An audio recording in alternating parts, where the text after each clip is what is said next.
सज्जनवृंद, अधिकारीगण, मीडिया के साथीगण और सभी दाई दादा, सियान जवान, आप सबला मोर तरफ से राम राम। आज प्रभु श्री राम का ननिहाल परम पूज्य बाबा गुरु घासीदास जी और शहीद वीर नारायण सिंह जैसे महान विभूतियों की जन्मभूमि, कर्मभूमि छत्तीसगढ़ बड़ा सौभाग्यशाली है कि आज दुनिया के सबसे लोकप्रिय नेता, हमारे देश के यशस्वी प्रधानमंत्री आदरणीय नरेंद्र मोदी जी हम लोगों के बीच में विराजमान हैं। आज इस महामाया और बिलासा देवी केवट की इस धरती से 33,700 करोड़ रुपए का सौगात हम लोगों को देने वाले हैं।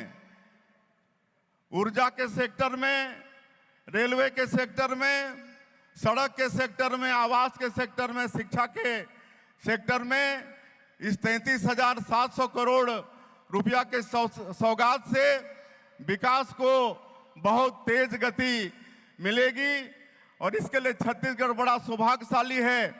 मैं आप सभी लोगों से आग्रह करूंगा कि एक बार अपने अपने जगह पर खड़ा होकर माननीय प्रधानमंत्री जी का करतल ध्वनि से जोर से ताली बजाकर स्वागत करेंगे। नरेंद्र मोदी जिंदाबाद, नरेंद्र मोदी जिंदाबाद।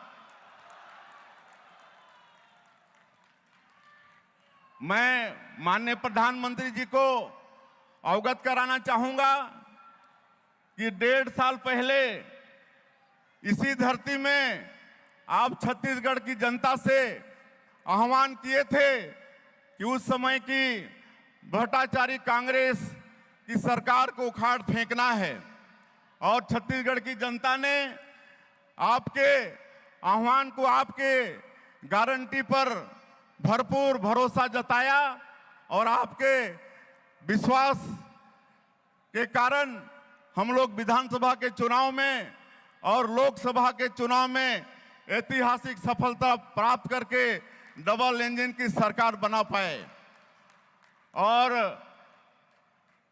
प्रदेश में सरकार बनाने के बाद आपकी मोदी की गारंटी को लगातार पूरा करने का प्रयास सरकार के द्वारा हुआ। इसीलिए अभी हाल में जो स्थानीय निकाय के चुनाव संपन्न हुए, नगरीय निकाय के और त्रिस्तरीय पंचायती राज के, उसमें भी छत्तीसगढ़ की जनता का भरपूर आशीर्वाद हमारी पार्टी को मिला। एक तरफा विजय हम लोगों को मिला।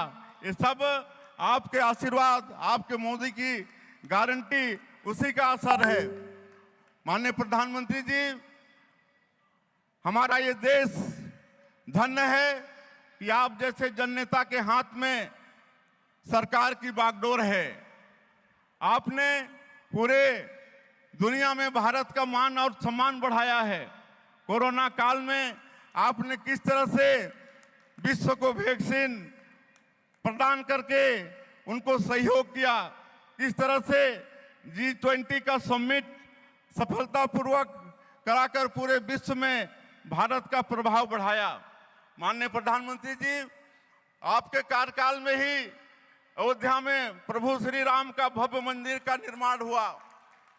अभी प्रयागराज महाकुंभ में आपके आशीर्वाद से ही भव्य महाकुंभ संपन्न हुआ, जिसमें 65 करोड़ से ज्यादा लोग गंगा जी में वहां पर त्रिवेणी संगम में स्नान किए और पूरी दुनिया ने भारत की संस्कृति और मजबूती की भव्यता को आपके कारण देखा।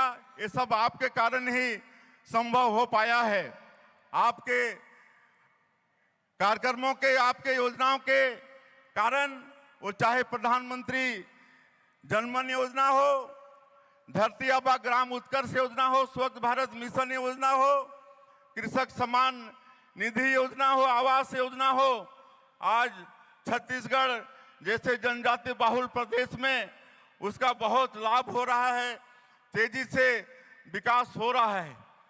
आज आप 2047 तक इस देश को विकसित भारत के रूप में खड़ा करना चाहते हैं।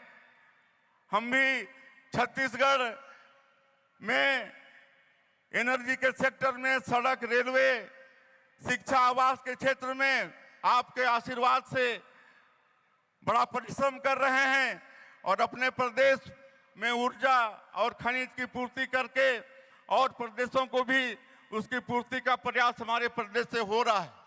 मैं आपको आश्वस्त करना चाहूंगा कि आपके विकसित भारत में निश्चित रूप से हमारा ये विकसित छत्तीसगढ़ बनाकर हम लोग भी आपका सहयोगी बनेंगे और आपका हमेशा छत्तीसगढ़ के ऊपर में आशीर्वाद रहा है। जब जब भी हमने आपके पास गए हैं और छत्तीसगढ़ के लिए विकास के काम आपसे मांगे हैं, आपने जरूरत से ज्यादा, अपेक्षा से ज्यादा छत्तीसगढ़ को दिया है। इसके लिए छत्तीसगढ़ हमेशा आपका आभारी रहेगा। आज पूरे प्रदेश की जनता भारी संख्या में आपको सुनने के लिए यहाँ पर आई है। मैं आज आपने 33,700 करोड़ का सौगात छत्तीसगढ़ को दिया है, इसके लिए पूरे छत्तीसगढ़ के 3 करोड़ जनता के तरफ से आपका बहुत बहुत आभार व्यक्त करते हुए, और आज हिंदू नववर्ष का प्रथम दिन है, नवरात्रि का भी